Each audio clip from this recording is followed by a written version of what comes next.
अच्छे और बुरे भावों की उत्पत्ति, ये 10 बातें प्रधान होती हैं। आपके अंदर अच्छे भाव आ रहे हैं या बुरे भाव आ रहे हैं तो उनमें ये 10 बातें प्रधान हैं। पहला, स्थान। आप कहां बैठे हैं, कहां रह रहे हैं, किस जगह खड़े हैं, आपको स्थान देख करके ही बर्ताव में उतरना है। जैसे मदिरालय है, आप वहां खड़े होंगे तो तमोगुण अपने आप बढ़ने लगेगा, आसुरी प्रवृत्ति बढ़ने लगेगी।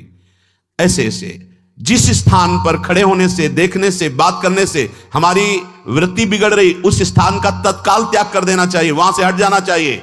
पहला है स्थान। जैसे सत्संग, यमुना जी का एकांतिक पावन तट, किसी लता के नीचे, किसी संत भगवान के सानिध्य में, अब हमारा ये स्थान भजन वृत्ति बढ़ाएगा। उस व्यक्ति का घर जिसके पास जाने से वासनाएं बढ़ रही, उस स्थान में जहां दृश्य देखने से हमारे अंदर गंदी बातें आ रही, पहला है स्थान। दूसरा है अन्न। बहुत बड़ा प्रभाव अन्न का होता है। अगर अधर्म के द्वारा कमाया हुआ अन्न है तो बुद्धि अधर्म में ही लगेगी। यदि भोजन पकाते समय, रसोई रांधते समय आप विकारात्मक चिंतन कर रहे हैं तो कोई भी प्रसाद पाए उसके अंदर विकार जागृत हो जाएगा। अन्न का बहुत बड़ा प्रभाव पड़ता है। एक बार पूज्य पादुड़िया बाबा जी महाराज अपने परिकर के साथ भ्रमण में थे तो किसी बड़े धनी मानी ने निमंत्रण दिया, महाराज आज यहीं रुको। तो बाबा ने कहा हम लोग गांव के अंदर नहीं रुकते, तो बाहर कोई वृक्षों का समुदाय, जंगल जैसा, तो उसमें वहां रुके, पर भोजन उनकी तरफ से। भोजन सबने पाया। जब सुबह हुआ तो महात्मा जन, साधक जन एक दूसरे की तरफ देखे और बोले आज तो हमको बड़ा दोष हुआ, गंदा स्वप्न आया और हमारा संयम बिगड़ गया। बोले ये तो हमको भी हुआ, जितने थे सबको हुआ। उड़िया बाबा के समीप गए। बाबा ने कहा अच्छा ऐसा हुआ, ये तो अन्न दोष है, बुलाओ सन्न पवाने वाले को, फिर चलेंगे। बुलाया और बाबा ने कहा बिल्कुल सत्य बोलना, नहीं तो आप जानते हो इतने महात्माओं के संयम को आपने भ्रष्ट कर दिया, सत्य बोलना क्या बात है। उनका महाराज संतान नहीं हो रही थी, सुना था आप बहुत सिद्ध महापुरुष हैं तो आपके परिकर को इसीलिए पवाया, अंदर काम भाव था कि हमारे कामना थी कि संतान उत्पन्न हो, वैसे चिंतन करते हुए बनाया ऐसे। बोले सबका संयम नष्ट कर दिया। होश में, नरक जाने वाली बात मत सोचो। अरे संतों को पवाओ जैसे अपने पुत्र को पवाते हैं, ऐसी भावना करनी चाहिए। आज हो भाग्य तो परिणाम खुद मंगल में निकलेगा। काम भाव से युक्त होकर क्यों बनाया, सब संतों के अंदर विकार पैदा कर दिया। अन्न का प्रभाव पड़ता है, हम जैसा अन्न पाते हैं वैसा। कई बार सुनाया है, सिद्ध महापुरुष पूज्य प्रातः स्मरण श्री बलराम दास जी महाराज झाड़ू मंडल के, यमुना के पावन तट पर ही है, रास मंडल के पास ही, वो अपने एक लता के नीचे बैठे हुए भगवत चिंतन कर रहे थे। अचानक यमुना जिस नजदीक है तो कोई माई स्नान किए हुए निकली तो नेत्रों ने देखा और विकार उत्पन्न हो गया। वयोवृद्ध सिद्ध महापुरुष, उन्होंने कहा आप तो इस शरीर को नष्ट कर दूंगा। शिष्यों ने कहा महाराज ऐसा क्यों? बोले किसी माता के शरीर को देखकर हमारे अंदर विकार क्यों आ गया? ऐसा नहीं, आज तक कभी नहीं हुआ, ऐसा क्यों हुआ? उनका महाराज आपस में सब शिष्यों ने कि कुछ ना कुछ तो खान पान में गड़बड़ी हो गई तभी ऐसा हुआ। बाबा आज परिक्रमा करते हैं वृंदावन की, बाद में आप जो आदेश करेंगे जैसा करेंगे, पहले परिक्रमा।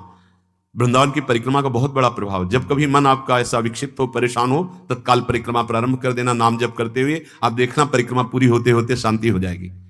बाबा ने खूब नाम कीर्तन करते हुए शिष्यों के साथ परिक्रमा दी, मन का विकार शांत हो गया। उनका ऐसा कैसे हो सकता है कि हमारे अंदर विकार आ गया? ये बड़ी सूक्ष्मता का विषय है। कल प्रसाद कहां से आया था? उस समय लाडले गोविंद देव जी महाराज यहीं विराजमान थे वृंदावन में। बोले तो ठाकुर गोविंद देव जी का प्रसाद आया था। लकुट उठाई, गए हो तो भगवत स्वरूप तस्मित तज्जने भेदा भावात। भगवान और भगवान के ऐसे जनों में भेद नहीं होता, वो भगवत स्वरूप होते हैं। गए और कहा बताओ आपका प्रसाद न पावे तो अपराध लगे कि प्रसाद नहीं पाया, और प्रसाद पावे तो हमारे अंदर काम जागृत हो जाए, हम तो मरे ना दोनों तरफ से। तो ठाकुर जी बात कर रहे थे, दूसरों को नहीं सुनाई दे रहा था। कह रहे थे कि देखो नाराज मत हो, कलकत्ता की वैश्या थी, उसने भोग लगाया, अब उसने भोग लगाया तो हमने चख पाया, तो आपको प्रसाद का किनका लेना चाहिए? किसने कहा था कि पूरा प्रसाद पाइए? जरा किनका ले लेते हो, मधुकर ही पाते। हाँ ये बात आपकी मान। तो हमारा तो पूरा विश्व है, कोई भी भोग लगाएगा हम तो पाएंगे, और हमारे प्रसाद की निष्ठा आप सबके हृदय में, तो किनका लीजिए, पूरा मत पाइए।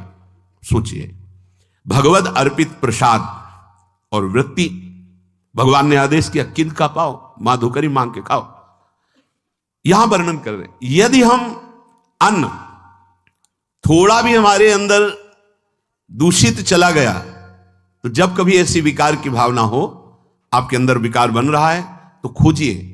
आपने कोई दृश्य देखा है, आपने किसी से बात की है, आपने कोई ऐसा संकल्प बनाया, नहीं, तो फिर भोजन दोष आ गया। अब आज उपवास कर दो, जब तक वो वृत्ति न नष्ट हो तब तक कुछ मत पाना, जल से काम चलाना, तो एक दिन एक पहर अपने आप शांत हो जाएगा। अगर बहुत विकलता हो रही तो नाम कीर्तन शुरू कर दो, भोजन मत पाना, नाम कीर्तन शुरू, बिल्कुल शांति मिल जाएगी, बिल्कुल।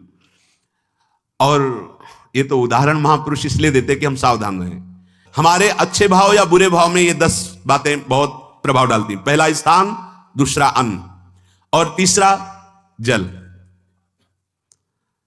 पानी भी बहुत संभाल के नहीं, आजकल तो देखो प्रायः ऐसे दांत से प्लास्टिक नोचेंगे, ऐसे पानी पिएंगे, कब भरी गई, कहां भरी गई, कैसा पानी, बड़ा देखो कैसा हमारे भजन साधन के लिए विक्षेप पैदा होता चला जा रहा है। पहले सुंदर सरोवरों का जल, मतलब 15 वर्ष तो गंगा जल ही केवल पिया है, जो आकाशवृत्ति से मिला नहीं, गंगा जल ही पिया है।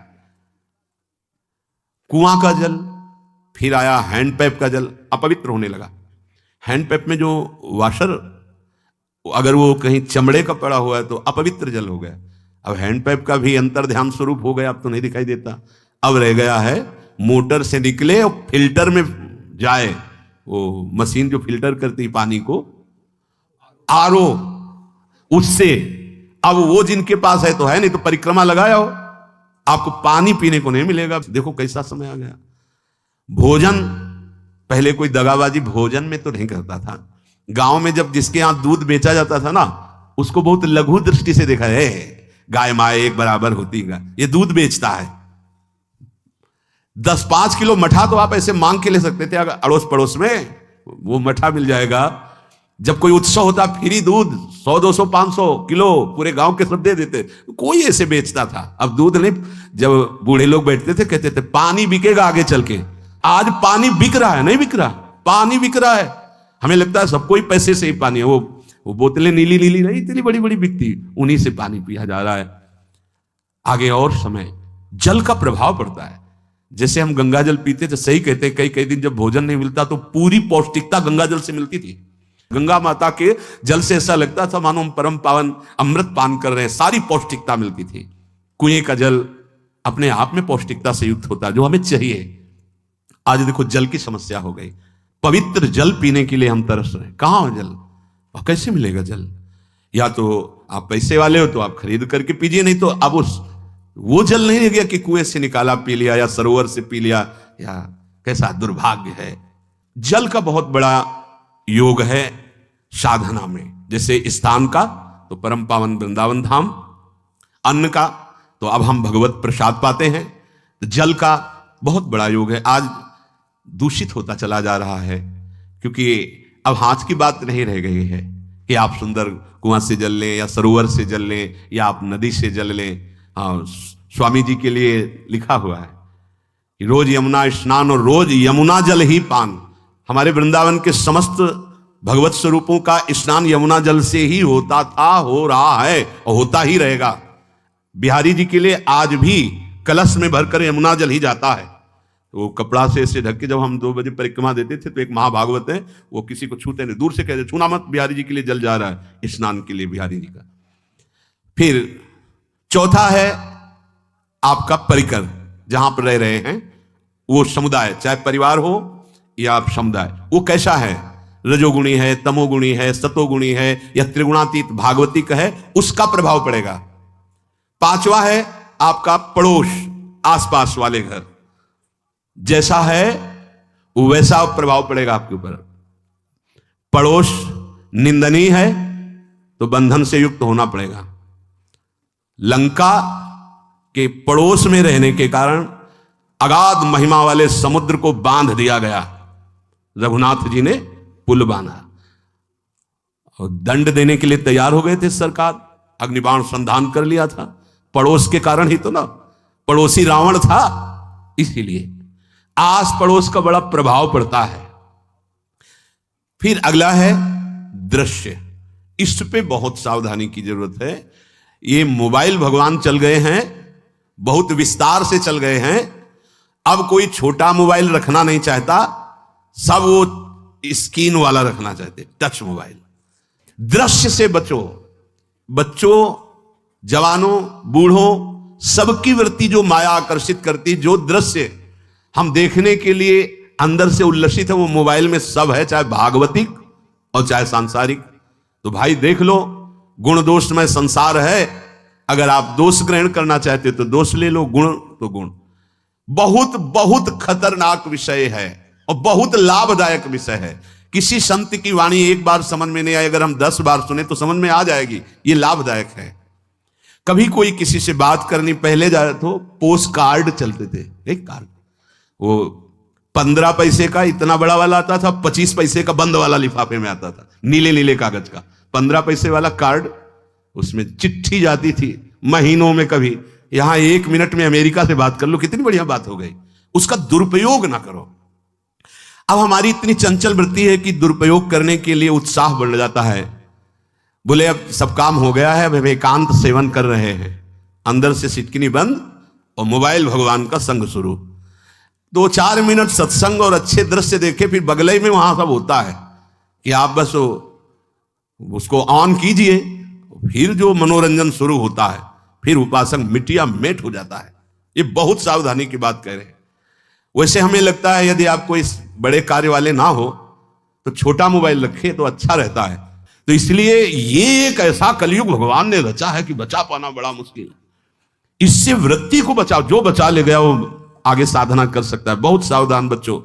हमें लगता है यदि आपका मन चंचल हो, आपके शासन में ना हो, तो स्क्रीन वाला मोबाइल अपने माता पिता को दे देना चाहिए। और हम कहते रखो, छोटा वाला रखो। कभी कोई आपत्ति विपत्ति या सूचना देनी हो, बढ़िया काम करता है। जरूरी नहीं है इतना बड़ा लेके चलना।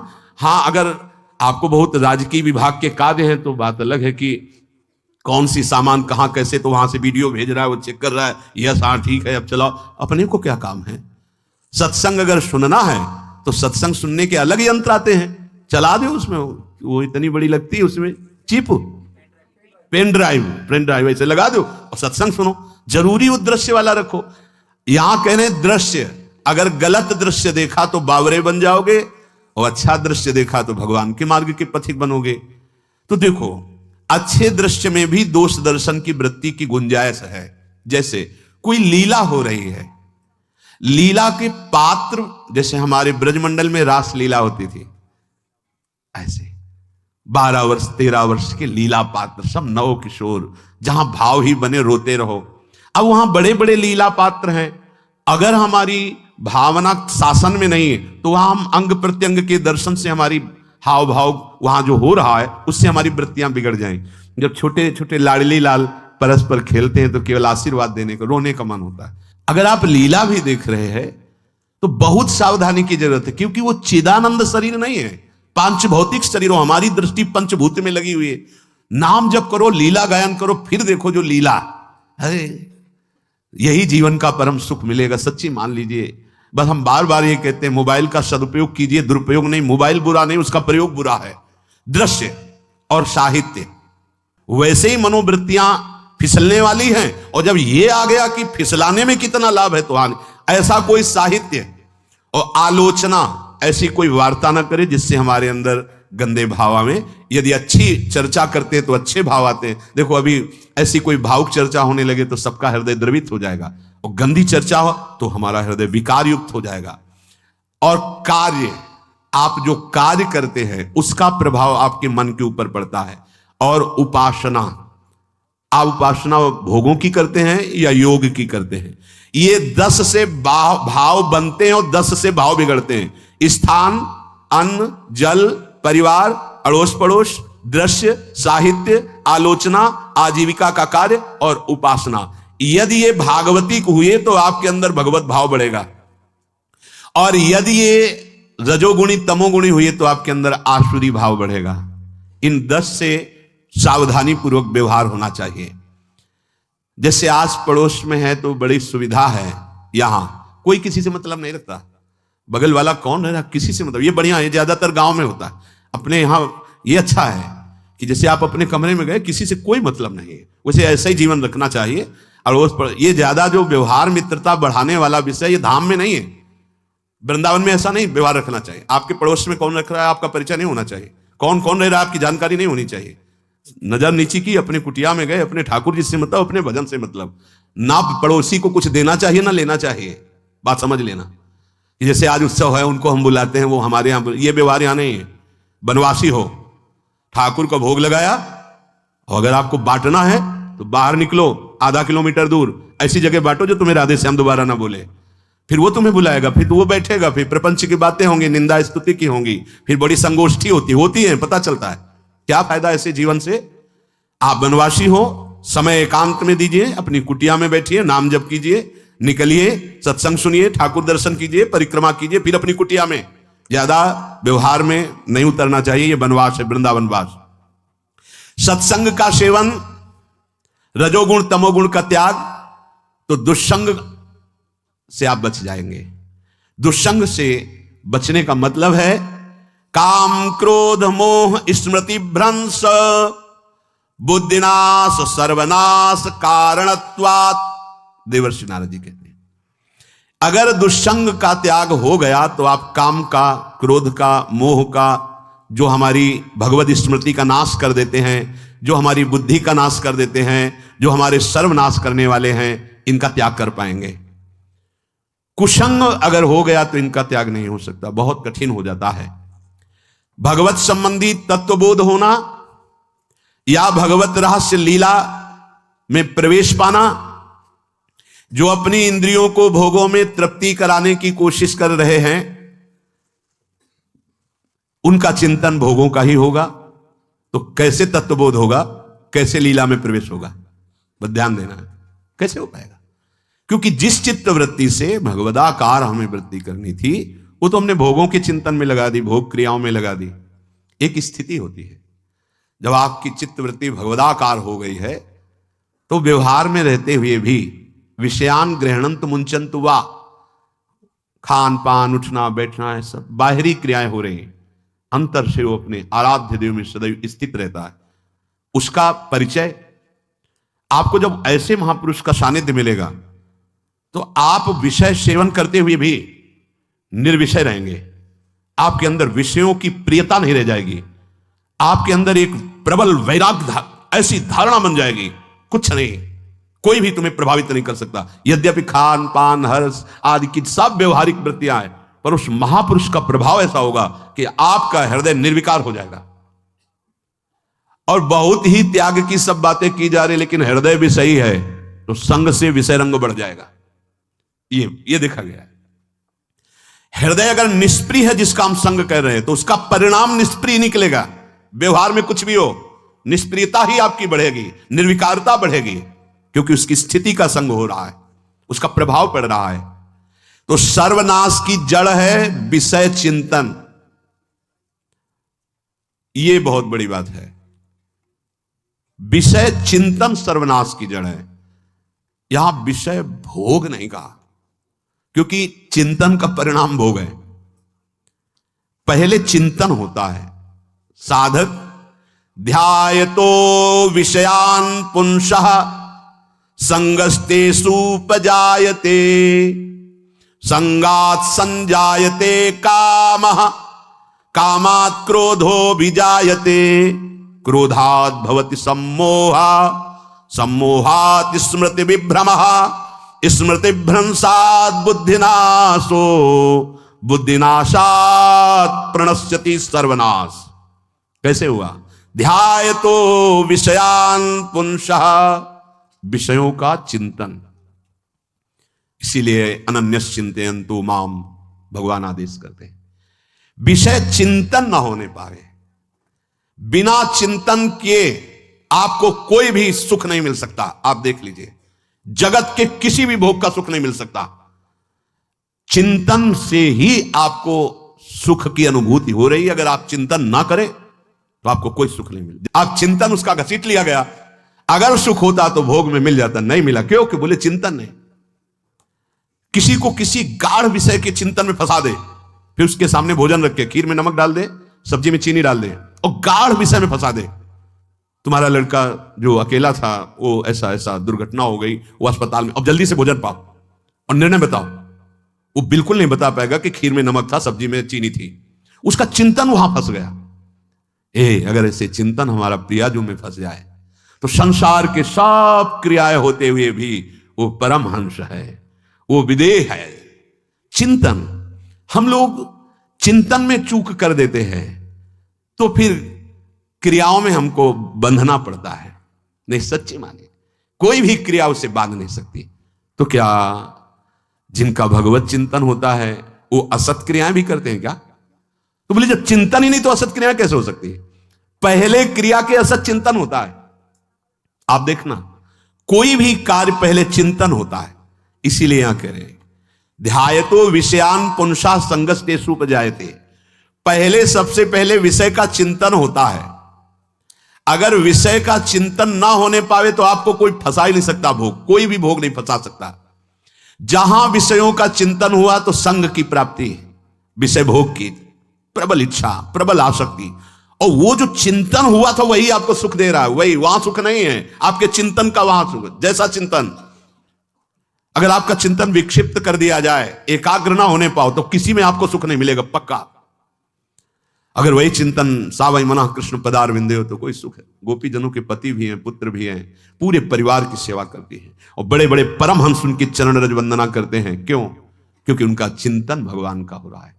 एक भी वृत्ति शरीर चिंतन में नहीं, बलिहारी है। मुरारी पादार्पित चित्त वृत्ति। विषयों के चिंतन से विषयों में आसक्ति पैदा होती है, आसक्ति से विषय कामना की प्रबलता और क्रिया होती है, और क्रिया में बाधा पड़ने से क्रोध पैदा होता है, क्रोध से मूढ़ता छाती है, मूढ़ता से स्मृति भ्रमित हो जाती है, स्मृति भ्रंश से बुद्धिनाश होता है, और बुद्धिनाश ही सर्वनाश है। इसलिए चित्त का निरंतर अधिक समय तक सावधानी पूर्वक भगवन नाम में, भगवत लीला में, आप सब भगवत कृपा पात्र जन है, चिंतन न बिगड़ने पावे। होता क्या है कि क्रिया से तो हम सावधान है, समाज है, क्रिया से तो हम सावधान, क्योंकि समाज भी है, व्यवहार भी है सामने, लेकिन चिंतन तो कोई नहीं जान रहा ना, अंदर ही अंदर हम क्या चिंतन कर रहे हैं। तो साधक चूक कर बैठता है। देखो, बाहर चूक होगी तो उसका प्रायश्चित हो ही जाएगा, चार लोग निंदा करेंगे, पिटोगे, अपमानित होगे, प्रायश्चित। लेकिन अंदर जो हमारा गलत चिंतन हो रहा है, पूरा का पूरा अंदर हृदय मलिन कर देगा। हमें उस बात का प्रायश्चित भी नहीं होगा, हमें जलन भी नहीं होगी कि हम गलत चिंतन कर रहे हैं, क्योंकि सावधान नहीं है। खास बात साधना में चिंतन संभालने की है। काम, क्रोध, मोह, स्मृति भ्रंश, बुद्धिनाश, सर्वनाश कारणत्वात्, देवर्षि नारद जी कह रहे हैं। चित्त का जहां अधिक चिंतन होता है वही हमारी तन्मयता बन जाती है, वही हमारा स्वरूप होने लगता है। बोले बहुत कामी पुरुष है, बोले बहुत क्रोधी पुरुष है, बोले बहुत नीच पुरुष है, पूरा संबोधन होने लगा उसके लिए, क्योंकि वो उसी चिंतन से, वैसी क्रियाओं से। अरे बोले तो बड़े भगत हैं, भगवान के स्वरूप है साक्षात। जो हम अधिक चिंतन करते हैं वही क्रियान्वित होता है, जो क्रिया होती, चिंतन होती, वैसे हमारा स्वरूप बन जाता है, वैसी हमारी स्थिति हो जाती है। सांसारिक विषयों और विषयी पुरुषों का शरीर संग, वाणी संग, मन के द्वारा संग, ये आपके अंदर विषय चिंतन बढ़ा देगा, विषय क्रियाओं में लगा देगा। इसलिए बहुत सावधान। विषय में कोई ताकत नहीं है, विषयासक्ति दुर्गति कर देती है। एक बार देवर्षि नारद जी जनक जी से कहा कि आप विदेह राज कैसे हैं, पत्नी भी है, परिवार भी है, सब वैभव भी है, वो आप एक राजा होते हुए विदेह राज। उनका आज विश्राम कीजिए, कल सुबह चर्चा करेंगे। तो रात्रि में अपने शयन गृह में देवर्षि नारद जी को शयन कराया और अपनी अर्धांगिनी से कहा कि आप जाकर शयन कीजिए देवर्षि नारद जी के साथ, जो आज्ञा। अब वहां देवर्षि नारद जी के समीप जब नारद जी ने देखा कोई स्त्री, तो शकिल गए और शकिल गए। वो आज्ञा जैसी हुई थी, जब दीवाल मिली तो दीवाल की तरफ मुंह करके लेटे रहे। अर्धरात्रि में उठी और चली गई। देवर्षि नारद जी सुबह गए और कहा कि ये क्या मजाक था आपका, यदि आपको ऐसा ही व्यवहार करना था तो आप हमसे कह देते तो हम बाहर जाकर शयन करते, आपने ऐसा क्यों किया, क्या हुआ महाराज? जब हम वहां शयन कर रहे थे, कुछ रात्रि व्यतीत होने पर आपकी अर्धांगिनी आई और लेट गई सैया पे। उनको पता नहीं कि एक देव ऋषि के साथ ऐसा व्यवहार नहीं कर। फिर क्या हुआ महाराज, फिर हम और खेलते गए, फिर दीवाल मिली तो उधर मुंह करके फिर सो गए। तो तुमने स्त्री को दीवाल नहीं समझा, दीवाल को दीवाल समझा। यही आप में और हम में फर्क है। आपके लिए जैसे दीवाल निश्चिंतता का कारण है, ऐसे ही हमारे लिए स्त्री होते हुए भी वो दीवाल की तरह ही है, किंचन मात्र विकार उत्पन्न नहीं कर सकती। यही अंतर है। इसी बात से हमको विदेहराज कहते हैं। ये स्थिति अब कह दे, स्त्री शरीर और दीवाल में क्या ज्ञान की विशेषता, वो जड़ है और चैतन्य नहीं। ये शरीर भी जड़ है, चैतन्य आत्म तत्व है। पंचभूतों से दीवाल बनी है। अग्नि तत्व से ईंट पकाई गई, पृथ्वी तत्व तो है ही, पृथ्वी तत्व में जल मिलाकर उसको आकार दिया गया है। वायु तत्व ने उसे सुखाया, अग्नि तत्व ने पकाया है, और शब्द आकाश तत्व है। पांच भूतों से वो बना, पांच भूतों से बना है। सच्चा ज्ञान ये कि इसमें और दीवाल में कोई अंतर नहीं। चैतन्य घन आत्म तत्व के कारण ये चलता फिरता नजर आता है, और वो खड़ा स्थायी जड़ दिखाई दे रहा है। इसमें भी भगवान है, उसमें भी भगवान है, इसमें भी पंचभूत है, उसमें भी पंचभूत है। नरसिंह भगवान खंभे से प्रकट हुए थे, बस केवल अज्ञान के कारण जड़ चैतन्य का भेद है। तो आप समझ में आया। ये जो हमारे अंदर भोगों की आसक्ति है, यही कामना प्रकट करती है, यही पाप प्रकट करती है, यही हृदय को मलिन कर। इसलिए हम अपने चिंतन को संभालें। चित्त चोर के चरणारविंद का चिंतन करें, निरंतर नाम जप करें, भगवद आश्रित रहें। प्रभु अपने भक्तों की रक्षा करते हैं, जैसे मां अपने बच्चे की। करूं सदा तिनके रखवारी, जिम बालक राखे महतारी। राधा राधा राधा शिष्य जागे। श्री राधा वल्लभ लाल। राधे प्यारे दोस्तों, हरि हरि नाम जप चैनल में आप सभी का स्वागत है। आप यूं ही हमारे साथ जुड़े रहें और अपना आशीर्वाद बनाए रखें। महाराज जी बताते हैं कि डर चिंता को दूर कैसे किया जाए। अगर आपके मन में हमेशा डर चिंता बना रहता है किसी चीज़ का, तो उस पर कैसे काबू किया जाए, उससे कैसे उबरा जाए, इन सभी बातों को महाराज जी ने आज के सत्संग में बताया हुआ है। अगर आपको यह वीडियो पसंद आया हो तो चैनल को सब्सक्राइब करें, लाइक करें, शेयर करें और कमेंट में जय श्री राधा रानी, जय श्री राधे राधे जरूर लिखें। जय श्री कृष्णा, जय श्री राधे राधे।